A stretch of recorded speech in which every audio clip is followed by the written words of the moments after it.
The second Grandmaster of Season 21 is here, and it's going to be the Fallen Saber. This is a great Grandmaster to run since it is pretty quick. You can get runs under 12 minutes if you are being very efficient. If you're looking for exotics or Ascendant Shards, this is a great one to run. You are going to be getting the Loaded Question Adept if you are running it on Grandmaster. It is a fairly good fusion rifle, so if you are looking to grab an Arc fusion rifle, go for this. Let's talk about the build that I'm running for this. As a Titan main, I'm choosing to go with the Arc Titan. This is very similar to the build that I put out a few weeks ago, so go check that one out. There are a few little modifications that I am running this week. In particular, I am choosing Tower Barricade over Thrusters since we do want a little bit more cover since it is a GM.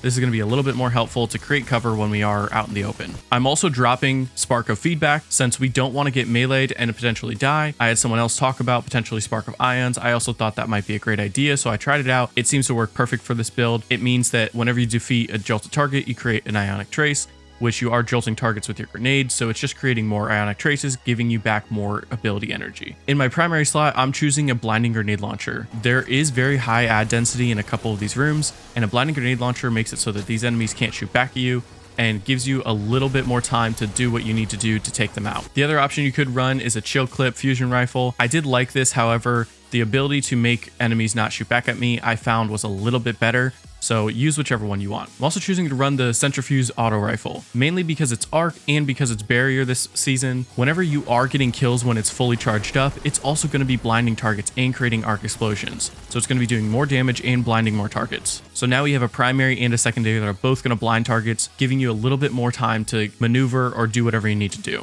I'm also pairing this with an arc rocket launcher, going to be the hothead for me. I'm pairing it with Demo and Explosive Light since this is an Arc Grenadier build. Demolitionist is going to be easy to reload our rocket launcher, as well as Explosive Light is perfect for this. If you don't have the hothead, then go ahead, do something like the blowout, use whatever arc rocket launcher you have. For my stats, I am taking Resilience as my primary, Discipline as my secondary, and Recovery as my third. For the mods, I'm going Heavy Ammo Finder for a little bit more heavy ammo, as well as Ashes to Assets and Arc Siphon. Ashes to Assets, we're throwing a ton of grenades, going to give us back our super. We are using an Arc Primary to create those orbs of power. I'm also choosing Grenade Kickstart, Firepower, and Impact Induction. With Grenade Kickstart, we are creating a lot of orbs as well as Ionic Traces, and when we pair this together, each grenade is going to give us about 30% energy back, which is awesome. We can easily cycle back and forth. And then they're also going to be creating orbs, which again is going to feed back into our abilities. We also use Impact Induction to use our melee if we ever need to start getting back our grenade a little bit quicker. I'm choosing 2 Harmonic Resistances since I do want that extra 25% to negate the 25% threat for arc, as well as a Concussive Dampener. I'm also choosing Recuperation, Innervation,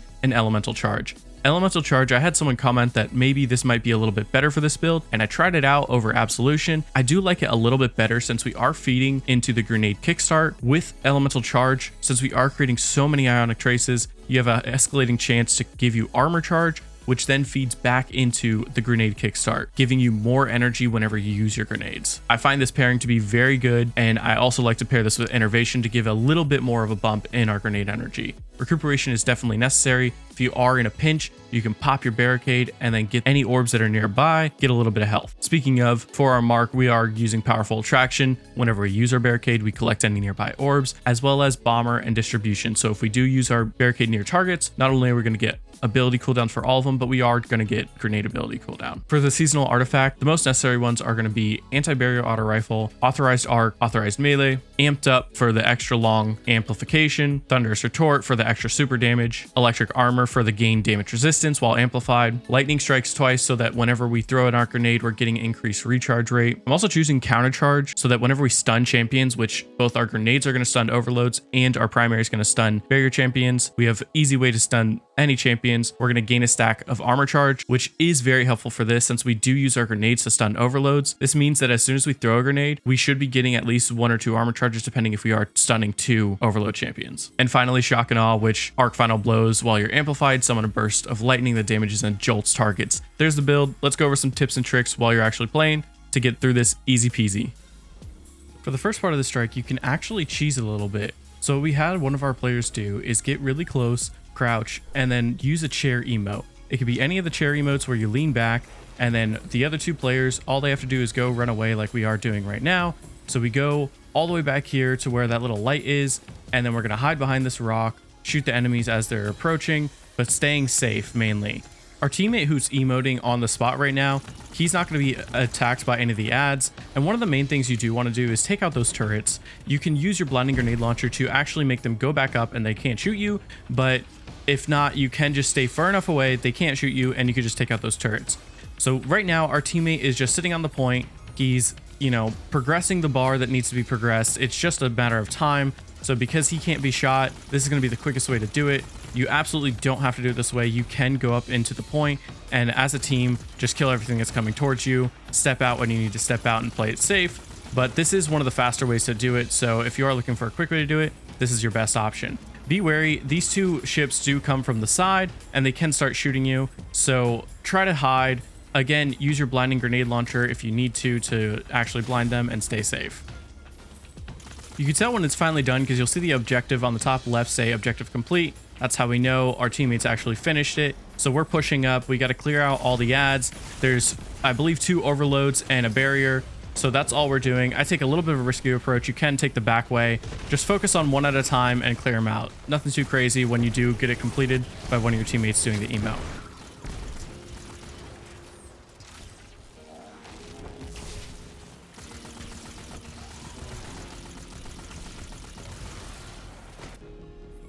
So when you finally get to this underneath area, there is a few ways to play it. You can either play this box and use it as cover to eliminate all the ads, or as my teammate's doing, he's in the room to the left. There's a little hallway that you can stay in, and that provides a ton of cover. There's been a few runs that I've been able to do with LFGs where, we're able to stay up here, and as a team, we're able to clear everything out. But there have been a few groups that do want to take that cover, so just kind of follow your teammates.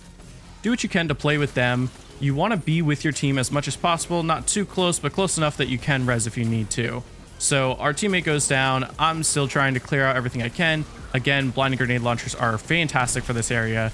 There should be 2 overloads in the back as well as a barrier. So the main priority is clearing out a bunch of these ads so you can poke and hit the actual barrier. Unfortunately, one of the overloads pushed up to me and I see that, so I go to the alleyway with my team. So we're trying to take out this barrier so that we can focus on these overloads, because otherwise the barrier can shield the overloads. So try to take out all the ads, focus on the barrier, and then focus on the 2 overloads. Once that's done, the objective will update, and you have to open the vent and shoot the little thing that's inside of it. So after you cleared everything out, the objective will update, and then you have to shoot the thing inside the vent. Once that happens, there's 2 overloads that spawn in this little hallway at the front. What I like to do is either group up with your team and kill them as a team so that you don't have to worry about the overloads at all, or in a few of the other runs, I've done this by myself while my team's actually taking care of other things. What I like to do, I pop a barricade behind me for a little bit of cover, and then I take out my rocket launcher, I throw a grenade to stun them, shoot a rocket, and then immediately pop my super, and it fully kills one of them, and the other one will be very, very weak, so that you can just finish him off as well. You can push up into the hallway for a little bit more cover once that happens, and you should be able to do that with your super. After that, turn around, kill all the enemies that are shooting at you, again using the box as cover, and then move on from there. When it comes to this hallway, I've had a few LFGs that, tend to die to these electrical things. You do get one hit by them, so take out the 2 snipers in the back, send one person, probably if you have it available, do a void hunter that can go invisible, make them grab it, walk it all the way back. Don't shoot the actual exploders when they're next to them. They tend to not explode right away, and if you blow them up, it'll actually kill your teammate. So let your person, whoever is carrying it, carry it as much as they can. You can blow up the first set of exploders, which I like to stay at the very front right here. I blow up the first set that come down right now. My teammate just did that. And then the second set, I don't want to blow him up yet, because if I do, it might kill my teammate. So I see that he moves out of the way and I'm good. I blow him up and now we're good to go. Once you actually put in that ball, everything will end up despawning. So don't shoot a exploder to blow up your teammate if you can. And then we move on to this room, and this room can get a little crazy. What I like to do is actually pull out my blinding grenade launcher for this area, since there are so many ads, get some blind on a lot of those ads, and then I like to throw my grenades. There's an overload at the front, maybe 2 right now. I think it's only 1. Kill everything in sight, kill that overload, and then you're gonna have a barrier as well as 2 overloads spawn from all the way in the back. So usually I like to push up, but in this time I was still learning a little bit, so I'm staying back. My teammate's pushing up, but normally I'd push up, I'd throw a grenade, And with the jolt that's happening, you're able to basically decimate everything if you have people just spamming grenades, spamming abilities. It's great. That's something I learned over time as I'm doing this. So take out the barrier so that those overloads don't get protected by him.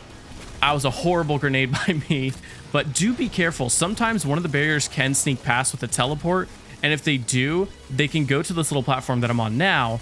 And I've had a time where that happened and killed my 2 teammates and then put me in a horrible spot. So just be wary. There are 2 barriers. If you don't melt them immediately, they can sneak up behind you with their teleporting. So when you get to this area, I like to stay in this little hallway right here. There is a barrier, and again, 2 more overloads. I think there's actually 3. There might be a 3rd one in the back. I'm not 100% sure. But we like to take out most of these ads, again, using our blinding grenade launcher to try to blind as much as we can. It's okay if you don't hit them, because if it does explode near them, they still will be blinded. Try to chuck grenades over there to do AoE effect with your jolt, and then slowly but surely melt down that barrier as much as you can. And then once that's down and most of these enemies on the top right are down, you can usually start heading up to this left alley, again throwing your grenades to jolt targets and stun those overload champions.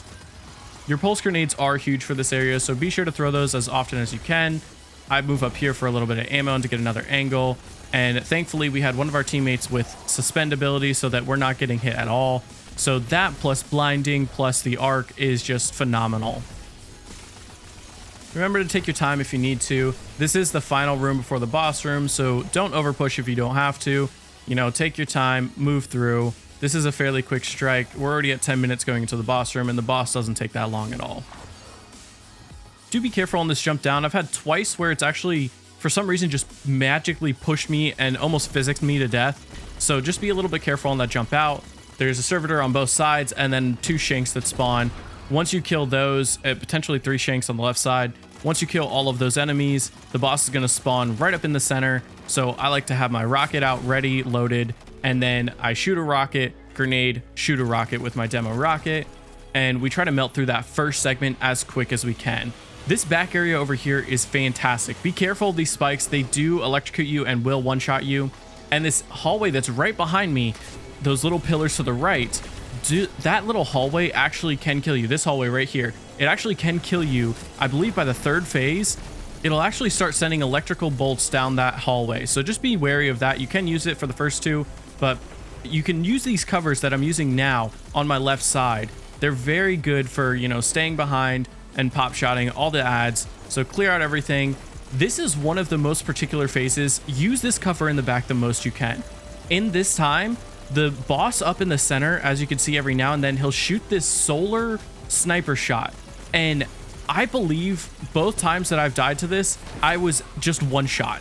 So I wasn't low health. I was just decimated in one shot. So do be wary that he can actually snipe you. So use the cover behind you, use your barricade if you need to. And then once he comes back out, again, pulling out our rocket, trying to do more damage. I like to save my super to the last phase. So once we get him halfway, there's 4 phases. Once we get him halfway, as we just did, we're going to have another round of ads to face, clear him out using this cover. Nothing too crazy. The boss isn't pushing you. But that once we get into this last phase, the second to last phase, I should say, the boss is actually going to start pushing us. And when you get him past this halfway point to that quarter point, he goes into this very aggressive mode. That's the best time to use your super or use your rockets to absolutely melt him. You know, use everything you have at that point to just absolutely decimate. Use your cover, play back. It's not that hard. You just stay alive and stay back. Don't push into the pillars. And this area is fantastic. So like I said, now the boss is going towards the middle. I'm using rockets, using everything I can to, you know, try to get him down kind of weak. He's about to go, and now he's in that last phase, so I'm going to use my super. It's not a fantastic super this time, but I use it to try to melt him the most I can, and we're just trying to kill him. I'm trying to stay away because I know he's pushing me. I'm going to throw grenades, teammates using supers, bam. Just like that. GG, well played. Let me know if you want to see more covers of GMs. Do you like this kind of content? Do you want to see more things that, you know, cover what to do, or do you want to see more things that show you how to actually do these activities? Let me know in the comments below, and go ahead and smack that like button if you like this video. That's it from me. Peace out.